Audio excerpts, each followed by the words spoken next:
The largest city in the United Arab Emirates got about 2 years worth of rain in one day. ದುಬೈನ ಅಬಾ ನಗರದಲ್ಲಿ ಕಳೆದ 2 ದಿನಗಳಿಂದ ಧಾರಾಕಾರ ಮಳೆ ಸುರಿತಾ ಇದ್ದು ಇಸ್ಲಾಮಿ ನಗರವಾದಂತಹ ದುಬೈ ವರುಣನ ಆರ್ಭಟಕ್ಕೆ ತತ್ತರಿಸಿ ಹೋಗ್ತಾ ಇದೆ.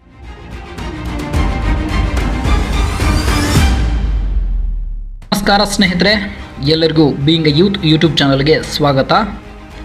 ದುಬೈನಲ್ಲಿ 17 ಏಪ್ರಿಲ್ 2024 ಅಂತಂದರೆ ಮಂಗಳವಾರದಂದು ಧಾರಾಕಾರವಾದ ಮಳೆ ಸುರಿದು ಪ್ರವಾಹ ಉಂಟಾಗಿ ಹಲವಾರು ತೊಂದರೆಗೆ ದುಬೈ ಸಿಲುಕಿಕೊಂಡಿದೆ. ಇಷ್ಟೊಂದು ಮಳೆ ಬರೀ ದುಬೈನಲ್ಲಿ ಅಷ್ಟೇ ಅಲ್ಲ, ನೆರೆಹೊರೆಯ ರಾಷ್ಟ್ರಗಳಾದಂತಹ ಸೌದಿ ಅರೇಬಿಯಾ ಆಗಿರಬಹುದು, ಒಮನ್, ಯಮನ್, ಕುವೈತ್, ಜೋರ್ಡಾನ್ನಲ್ಲಿ ಒಂದು ವಾರದಿಂದ ಈ ತರಹದ ಮಳೆ ಸುರಿತಾನೇ ಇದೆ. ದುಬೈನ ಮತ್ತು ಮಧ್ಯಪ್ರಾಚ್ಯ ಮತ್ತು ಪಶ್ಚಿಮ ಏಷ್ಯಾ ರಾಷ್ಟ್ರಗಳಲ್ಲಿ ವನ ಅಥವಾ ಮರುಭೂಮಿ ಇರುವುದರಿಂದ ಇಷ್ಟೊಂದು ಮಳೆ ಆಗುವುದಿಲ್ಲ. ಯಾಕಂತಂದರೆ ಅಲ್ಲಿ ಶುಷ್ಕ ಮತ್ತು ಒಣಗಾಳಿ ಇರುತ್ತೆ. ಹಾಗಾಗಿ ಆ ಜಾಗದಲ್ಲಿ ಮಳೆಯ ಪ್ರಮಾಣ ತುಂಬಾ ಕಡಿಮೆ ಸ್ನೇಹಿತರೆ. ಆದರೆ ಮಂಗಳವಾರ ಸುರಿದ ಮಳೆ ಇತ್ತೀಚೆಗೆ ಸುರಿದ ಮಳೆಯಲ್ಲೇ ಅತ್ಯಂತ ಹೆಚ್ಚು ಎಂದು ವಿಜ್ಞಾನಿಗಳು ಹೇಳುತ್ತಾ ಇದ್ದಾರೆ. ಒಂದು ವರ್ಷದ ಅವಧಿಯಲ್ಲಿ ಸುರಿಯಬೇಕಾದಂತಹ ಮಳೆ ಕೆಲವೇ ಗಂಟೆಗಳಲ್ಲಿ ಸುರಿದು ಹಲವಾರು ತೊಂದರೆಗಳಿಗೆ ಕಾರಣವಾಗಿದೆ ಅಂತಲೇ ಹೇಳ್ಬೋದು. ಸ್ನೇಹಿತರೆ, ಈ ತರಹದ ಮಳೆ ದುಬೈನಲ್ಲಿ ಇದೇ ಮೊದಲಲ್ಲ. ಇದಕ್ಕಿಂತ ಮುಂಚೆ ಅಂತಂದರೆ 1975, 1977, 1981ರಲ್ಲಿ ಇಂತಹದ್ದೇ ಮಳೆ ಸುರಿದು ಒಂದೇ ರಾತ್ರಿಯಲ್ಲಿ ಪ್ರವಾಹದ ಅಲೆಯನ್ನೇ ಸೃಷ್ಟಿ ಮಾಡಿತ್ತು. ಆದರೆ 1981ರಲ್ಲಿ ಸುರಿದ ಮಳೆ ಎಲ್ಲದರಲ್ಲೇ ಅತಿ ಹೆಚ್ಚು ಎಂದು ವಿಜ್ಞಾನಿಗಳು ಹೇಳಿದ್ದಾರೆ. ಮತ್ತು ಈ ಎಲ್ಲ ಮಳೆಗಳು ಫೆಬ್ರವರಿ, ಮಾರ್ಚ್ ಮತ್ತು ಏಪ್ರಿಲ್ನಲ್ಲೇ ಆದಂತಹ ಮಳೆಗಳು ಅಂತೇಳಿ ಕೂಡ ವಿಜ್ಞಾನಿಗಳು ಸ್ಪಷ್ಟನೆಯನ್ನು ನೀಡಿದ್ದಾರೆ.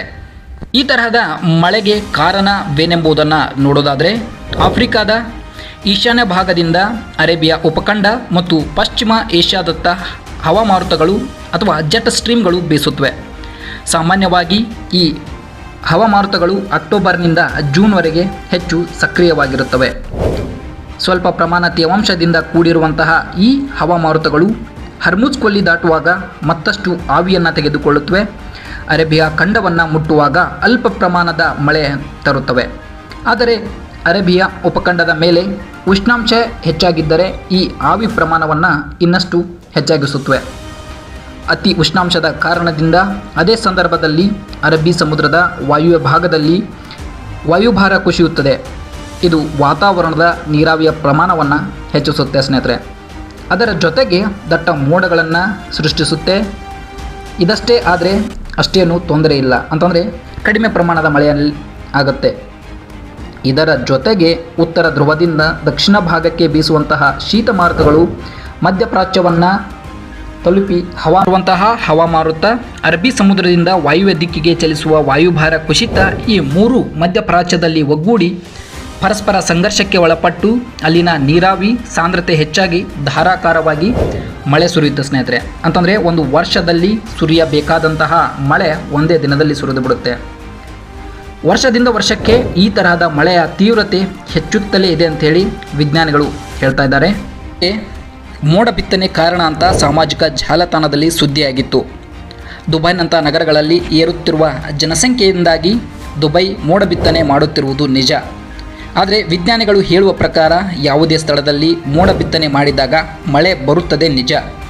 ಆದರೆ ಇಷ್ಟೇ ಪ್ರಮಾಣದಲ್ಲಿ ಮಳೆ ಬರುತ್ತದೆ ಅಂಥೇಳಿ ಕರಾರುವಕ್ಕಾಗಿ ಹೇಳಲಿಕ್ಕೆ ಆಗಲ್ಲ ಅಂತಹ ವಿಜ್ಞಾನಿಗಳು ಸ್ಪಷ್ಟಪಡಿಸಿದ್ದಾರೆ. ಆದರೆ ಈ ಥರದ ಮಳೆಗೆ ನಿಜವಾದ ಕಾರಣವೇನಂತಂದರೆ ಜಾಗತಿಕ ತಾಪಮಾನ ಆಗಿರ್ಬೋದು, ಹಾಗೆ ಹವಾಮಾನ ಬದಲಾವಣೆ ಕೂಡ ಕಾರಣ. ಈ ಹವಾಮಾನ ಬದಲಾವಣೆಯು ಮಳೆಯ ತೀವ್ರತೆ ಮತ್ತು ಆವರ್ತನದ ಮೇಲೆ ಪರಿಣಾಮ ಬೀರಬಹುದು. ಬೆಚ್ಚಗಿನ ಸಾಗರಗಳು ಗಾಳಿಯಲ್ಲಿ ಆವಿಯಾಗುವ ನೀರಿನ ಪ್ರಮಾಣವನ್ನು ಹೆಚ್ಚಿಸುತ್ತವೆ. ಹೆಚ್ಚು ತೇವಾಂಶವುಳ್ಳ ಗಾಳಿಯು ಭೂಮಿಯ ಮೇಲೆ ಚಲಿಸಿದಾಗ ಅಥವಾ ಚಂಡಮಾರುತ ವ್ಯವಸ್ಥೆಗೆ ಒಮ್ಮುಖವಾದಾಗ ಅದು ಹೆಚ್ಚು ತೀವ್ರವಾದ ಮಳೆಯನ್ನು ಉಂಟು ಮಾಡಬಹುದು. ಈ ತರಹದ ನೈಸರ್ಗಿಕ ವಿಕೋಪದಿಂದ ಪರಿಹಾರ ಪಡೆದುಕೊಳ್ಳಬೇಕಂತಂದರೆ ನಾವು ಹವಾಮಾನಕ್ಕೆ ಆಗುವ ಹಾನಿಯನ್ನು ಕಡಿಮೆ ಮಾಡಬೇಕು ಅಥವಾ ತಟಸ್ಥಗೊಳಿಸಬೇಕು. ನಾವು ನಮ್ಮ ಪರಿಸರವನ್ನು ಸಮತೋಲನವಾಗಿಟ್ಟರೆ ಈ ತರಹದ ಹಾನಿಗಳನ್ನು ಕಡಿಮೆಗೊಳಿಸುವುದು ಸ್ನೇಹಿತರೆ.